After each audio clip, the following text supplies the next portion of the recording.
آیاتنا فنسیتها وکذالک اليوم تنسیٰ۔ آج قوم کا حال یہ کوئی قرآن پڑھنے والا ہے، ہمارے گھر میں قرآن ہے، ہماری زندگی میں قرآن نہیں ہے۔ اگر ہماری زندگی میں قرآن ہوتا تو آج حالات یہ نہیں ہوتے۔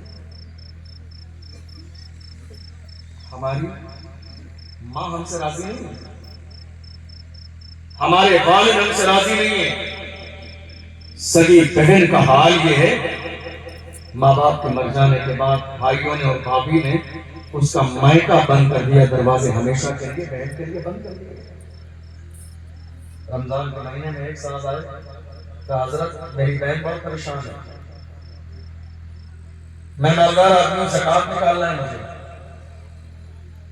تو کیا میں زکوٰۃ نکال کر اپنی بہن کو دے سکتا ہوں؟ اس کے گھر غریبی کا حال یہ ہے، سحری اور افطار کے لیے انتظام بھی نہیں ہے، اتنی پریشانی کے دور سے گزر گئی۔ میری بہن زکوٰۃ دے دوں؟ میں کیا کہنے لگا ہوں، سنیے گا غور سے۔ میں نے کہا بھائی، بہن کو زکوٰۃ نہیں، وراثت میں جو حصہ ہے وہ دے دیں۔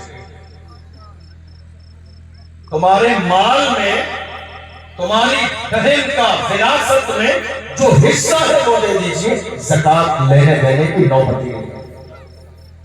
آج ہمارے مزاج ختم ہو گیا، بھائی کی چاٹ ہے، بہن کیا ہے، بھائی کروڑ پتی ہے، بہن ایک ایک لقمے کے لیے ترس رہی ہے۔ ہمارے گھر میں قرآن ہے، ہماری زندگی میں قرآن نہیں۔ کتنی بوڑھی مائیں ایسی ہیں، آج سالیں گزر گئی ہیں، جن کے اپنے بیٹے نے جا کے ان کے دروازے پر سلام نہیں کیا۔ شادی ہو جانے کے بعد بیوی بچوں کو لے کر الگ ہو گئے، جیسے کہ وہ اس ماں سے پیدا ہی نہیں ہوئے تھے کسی بھی دور میں۔ ماؤں کی کنڈیشن یہ ہے، 5 وقت نماز میں دعا کرتی ہیں، اللہ چہرہ نہیں کم سے کم بیٹے کی پیٹھ ہی دکھا کر۔ لیکن یہ بیٹا ہے جو ایک نظر سے اپنے ماں باپ کو دیکھنے کے لیے جانے کے لیے راضی ہے۔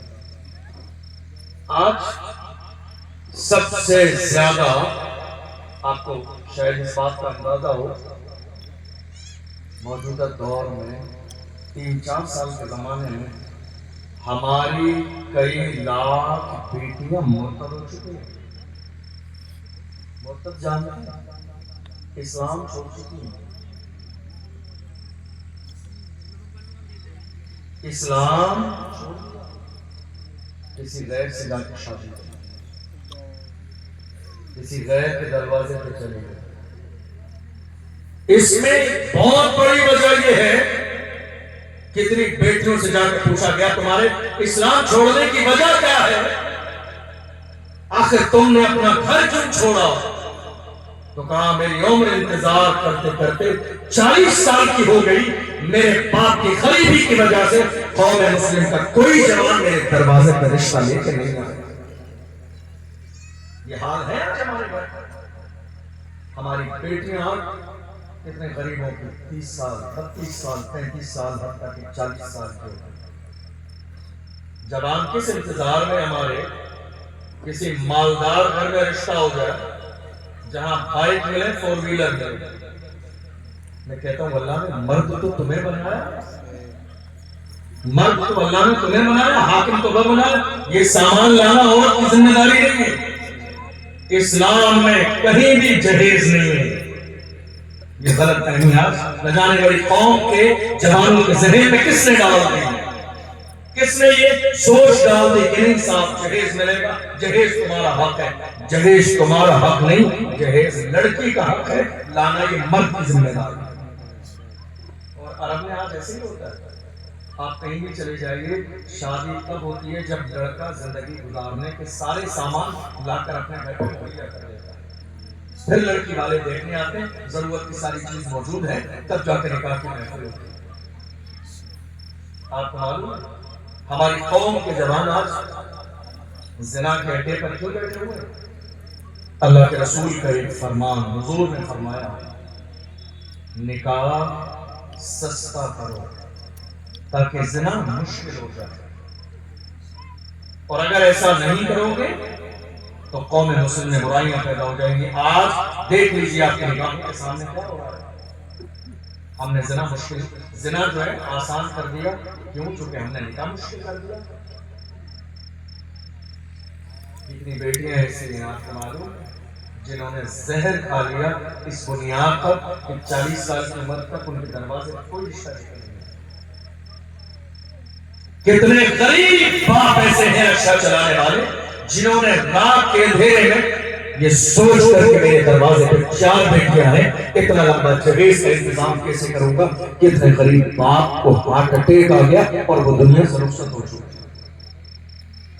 جوانوں کہاں کھڑے ہو آپ جہاں کھڑے ہو میرے آقا نے آپ کو یہاں کھڑا نہیں کیا۔ یہ سوچ نہیں تھی اسلام کی، یہ سوچ نہیں تھی قرآن کی، یہ فکر نہیں تھی پیغمبر اعظم کی۔ غریب نواز سے محبت کرتے، غوث اعظم کا نام لیتے تو کم سے کم غریب نواز اور غوث اعظم کی زندگی کو پڑھیے، علماء سے سنیے اور اپنی زندگی میں شامل کیجیے۔ آپ کو معلوم ہے علماء کرام بیٹھے ہوئے، ہم لوگ بھی کبھی جلسے میں جاتے ہیں، کچھ لوگ ملتے ہیں، کہتے ہیں حضرت اچھا میری بات سمجھ آ رہی ہے؟ آپ یہ بتائیے، سب کو سمجھ آ رہی ہے؟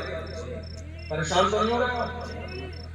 میں انقلابی تقریر بھی کر دوں گا، لیکن میں چاہتا ہوں یہ موقع ہے تو میں چاہتا ہوں سیکھ کر جائیے۔ ہم لوگ کئی بار جلسے میں جاتے ہیں، ایک سال سے کہا حضرت آپ تو روزانہ جلسے میں جاتے ہیں، اچھے اچھے فیملیوں سے ملاقات ہوتی ہے،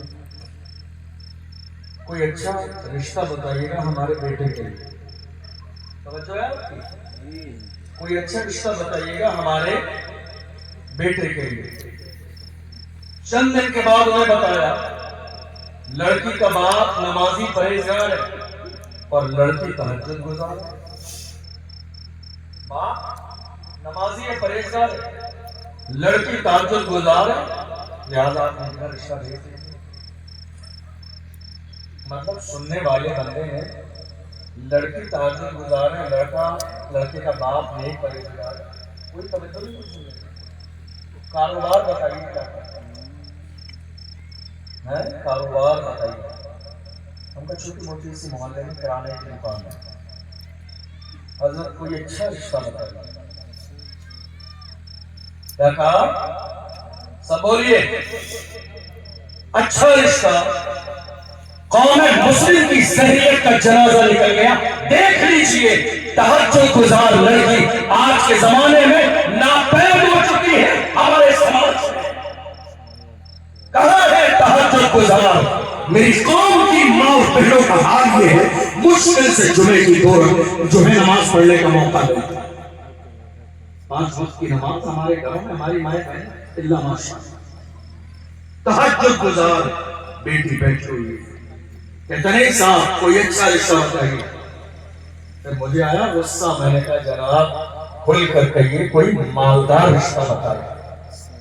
حاجی سمجھ میں نہیں آیا، نمازی سمجھ میں نہیں آیا، تہجد گزار بیٹی سمجھ میں نہیں آئی، تمہیں اندازہ بھی نہیں ہے۔ اللہ کے محبوب نے فرمایا دنیا کا سب سے مالدار انسان وہ ہے جسے نیک پرہیزگار بیوی مل گئی۔ اور جو شادی شدہ لوگ ہیں وہ اس جملے کو اچھے انداز میں پہچانتے ہیں کہ نیک بیوی کا ملنا کتنی بڑی نعمت ہے۔ بڑے بڑے دولت مند مال والے زمیندار جن کو نیک بیوی نہ ملی ڈپریشن کی گولیاں کھا کے بستر سے سو رہے ہیں۔ یہ نیک بیوی ملنا آپ کو کیا لگتا ہے چھوٹی موٹی بات ہے؟ نعمت ہے، نعمت۔ میرے نبی نے فرمایا خوش نصیب ہے وہ انسان جسے نیک پرہیزگار عورت مل گئی۔ کہہ رہے نہیں صاحب کوئی اچھا رشتہ بتائیے۔ ہم نے کہا کھل کے کہیے مالدار رشتہ چاہیے۔ لیکن ایک جملہ ہمارے بزرگ بھی سنے، کئی بزرگوں کو میں نے دیکھا بڑی معذرت کے ساتھ، کئی بزرگوں کو دیکھا وہ کہتے ہیں ہمارے دل کا ارمان ہے، ہمارا اکلوتا بیٹا ہے، بس کسی طرح ہمیں کار مل جائے۔ ارے یار خدا کرو، شرم کرو، شرم۔ تمہارے دل کا ارمان صرف کار ہے؟ تمہارے دل کا ارمان یہ نہیں ہے میرے بیٹے کو کلمہ یاد ہو جائے؟ تمہارے دل کا ارمان یہ نہیں ہے کہ میرا بیٹا 5 وقت کا نمازی بن جائے؟ تمہارے دل کا ارمان یہ نہیں ہے میرا بیٹا حضور کے نام پہ مرنے اور مٹنے والا بن جائے؟ تمہارا یہ ارمان نہیں ہے میرا بیٹا مسجد اقصی کی حفاظت کے لیے کھڑا ہو جائے؟ تمہارا ارمان یہ نہیں ہے میرا بیٹا محافظ ناموس رسالت بن جائے؟ تمہارا ارمان یہ نہیں نہیں ہے. جب حضور کی عزت کی بات آئے تو لکھیمپور کے چوراہے پر میری جوان بیٹا کھڑے ہو کے اعلان کرے کہ محمد سے وفا پورا تو ہم تیرے ہیں. یہ جہاں چیز ہے کیا لا ہو رہا تیرے. ماشاء اللہ.